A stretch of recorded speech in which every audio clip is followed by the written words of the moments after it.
السلام علیکم ورحمۃ اللہ وبرکاتہ۔ میرا نام برہان الدین ہے اور آج میں نئی بات کے ساتھ آپ کی خدمت میں حاضر ہوں۔ ناظرین، جیسے آپ کو موضوع سے معلوم ہو گیا ہوگا کہ آج ہم اللہ تعالیٰ کی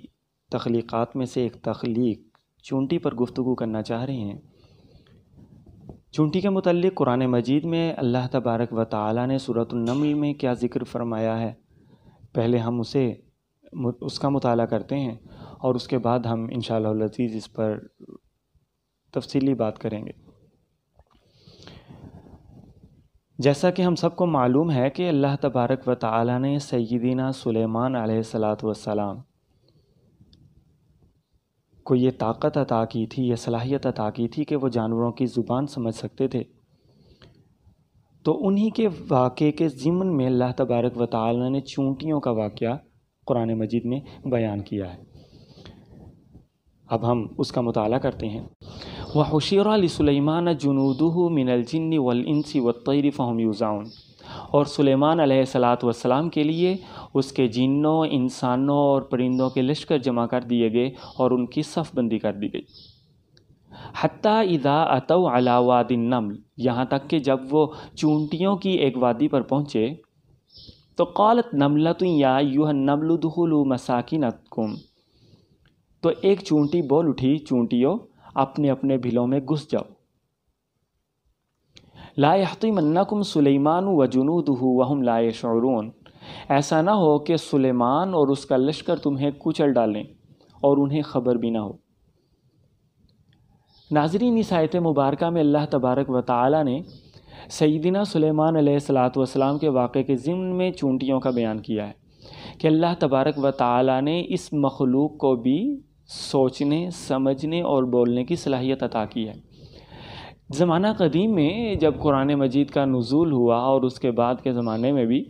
لوگ یقیناً اس بات کو لے کر تمسخر کرتے تھے کہ قرآن مجید میں کہاں پر چونٹیوں کے بولنے کا جو ہے وہ ذکر کیا گیا، چونٹیاں کس طریقے سے گفتگو کر سکتی ہیں۔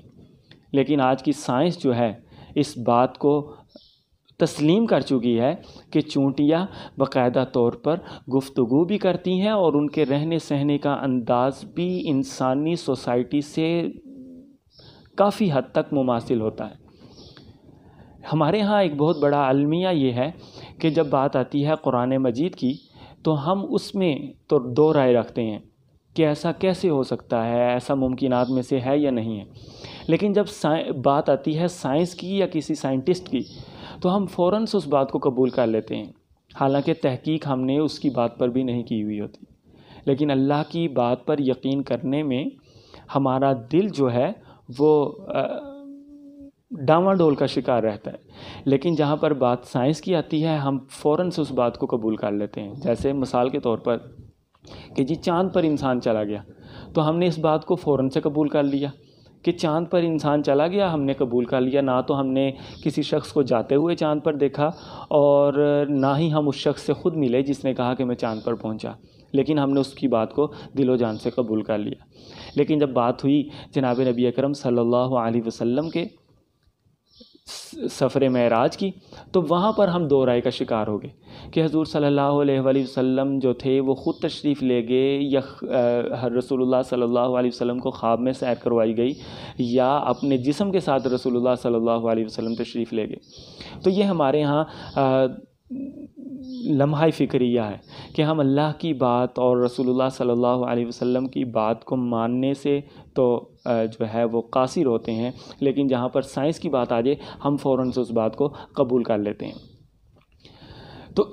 چونٹیوں کے متعلق ہم بات کر رہے تھے کہ چونٹیوں کے ہاں بھی جو ہے باقاعدہ طور پر رہن سہن کا طریقہ کار بالکل انسانی معاشرت کے بالکل قریب ہے، اور ان کے ہاں بھی باقاعدہ طور پر گروہ پائے جاتے ہیں، نظم و ضبط سے سارا کام ہوتا ہے اور انہوں نے اپنے کاموں کو تقسیم کیا ہوا ہوتا ہے۔ ان کی ذمہ داریاں ہوتی ہیں اور ان کی ذمہ داریاں تقسیم ہوتی ہیں، اور یہ اپنے بچوں کی بھی انسانوں کی طرح ہی دیکھ بھال کرتی ہیں، اور بہت خوبصورت ان کے ہاں ایک معاشرہ پایا جاتا ہے اور باقاعدہ طور پر قوانین کے مطابق ان کے ہاں کام ہوتے ہیں۔ ایک سائنسدان پروفیسر رابرٹ نے چونٹیوں کے متعلق برسوں تحقیق میں گزارے، تقریباً 60 سال کا عرصہ انہوں نے چونٹیوں پر تحقیق میں گزارا، اور چونٹیوں پر تحقیق میں ایک عرصہ گزارنے کے بعد وہ اس نتیجے پر پہنچے کہ چونٹیوں کے ہاں بھی مختلف قسم کے طبقات جو ہیں وہ پائے جاتے ہیں، مختلف قسم کے خاندان پائے جاتے ہیں۔ اور دوسری چیز یہ کہ چونٹیاں جو ہیں وہ اپنی زندگی ذمہ داریوں کے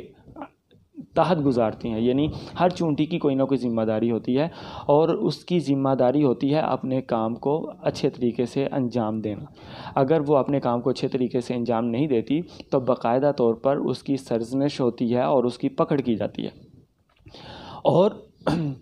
چونٹیوں کی باقاعدہ طور پر ڈاکٹر رابرٹ نے مختلف آوازیں ریکارڈ کیں کہ جب وہ خطرے کی گھنٹی ہوتی ہے تو کس طریقے سے آواز نکالتی ہیں، اور جب کوئی میسیج ڈیلیور کرنا ہوتا ہے تو اس کی آواز کس طریقے سے نکالتی ہیں۔ تو ان مختلف آوازوں کو باقاعدہ طور پر جو ہے آڈیوز کی شکل میں جمع کر دیا گیا، جو کہ انٹرنیٹ پر دستیاب ہیں۔ ہم اگر چاہیں تو چونٹیوں پر باقاعدہ طور پر تحقیق انٹرنیٹ پر موجود ہے، ہم اسے دیکھ سکتے ہیں۔